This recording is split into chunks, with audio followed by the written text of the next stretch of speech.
I could have done a myriad of guys. Teoscar Hernandez is on fire. Eugenio Suarez played a whale of a series. But it begins and ends with J-Rod. He is their Ichiro. He is their A-Rod. He is their Ken Griffey Jr. The entire organization for the next 15 years is on this good-looking son of a gun. I mean, the baby blues. And what he was able to do and get on fire, we chronicled on Friday. You're seeing the ability to work the ball the other way, and then if you miss up and over, he's taking you deep. And what I love about him is we chronicled kind of what he's doing a little bit differently at the plate. Eduardo Perez talked about this yesterday. Once you see him start driving the ball to right center, pause this real quick. It's on. That's when it comes to life for him. And we'll get into a couple boards here about Jimmy Johnston and Milt Stock and who he tied for most hits in a series in a game. And 4 hits in 4 consecutive games is crazy. But you saw him searching.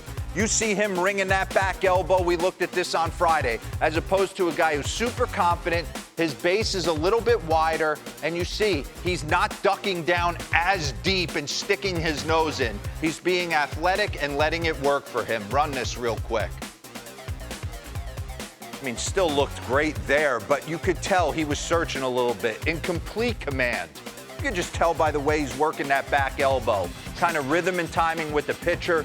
Not as much sinking into his lower half. He's already positioned there. Okay, pause this real quick. I want to talk about the depth pieces because they came to life. Do we have the board on Paul Sewald trade? Take a look at this because this didn't make sense, again, for me. Jerry DiPoto, I think, thinks outside the box, and he thought Andrew Munoz, Topa, couple of guys could pick up the slack on the back end with punch-out stuff. So you trade Paul Sewald to the Arizona Diamondbacks, and you get back Josh Rojas, Dominic Canzone, and prospect Ryan Bliss. Talk about depth pieces. Run it. Dominic Canzone threw out knocks all over the place yesterday. 4 on Sunday. 4 knocks, and what I love, when he gets on base, what does he give you? Oh, right there. And he was, look at him, all over the place. August 13th, they end up losing this game. But this was after Cedric Mullins goes full scale, rob a homer, and then Canzone ties it up. How about Josh Rojas? We're going to throw him in, kind of taking the place. Caballeros has been on base for them nonstop in August. They give Josh Rojas some love. He throws out 2 knocks. Dylan Moore, he comes back into the fold. Saturday, he goes 2 bombs. Sunday, he goes 4 hits. So it's just not the top of the order, the stars doing their job. When it comes together, everybody's adding value to this team.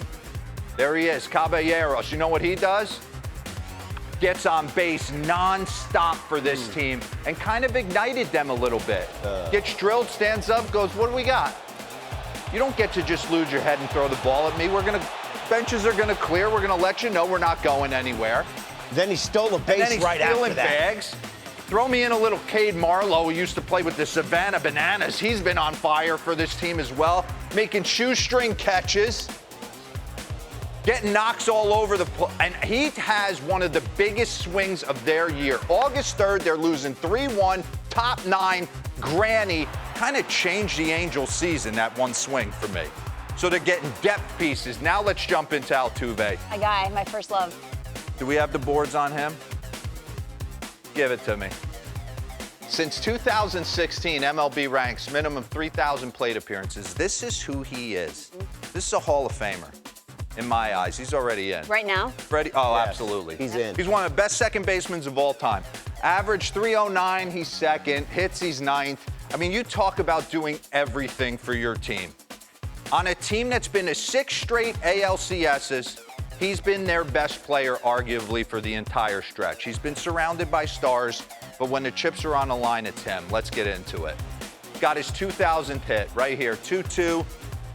Little signature, bullet down the left field line that we see him do time and time again. So I just wanted to go back memory lane, kind of eerily similar to Craig Biggio getting thrown out, trying to stretch his 3,000th hit into a double.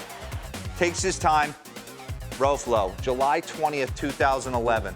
These were a little lean. First knock against Tyler Clippard. Setting a foot down. There's Jason Worth playing right field. It was like the coming of age for the Washington Nationals. And Jose Altuve gets his first knock. Give me it.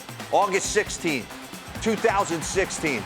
Sang-Hwan Oh, reliever for the Cardinals. Another bullet down the left field line. Postseason moments. We're going to bring up a board with Craig Biggio, kind of comparing the two.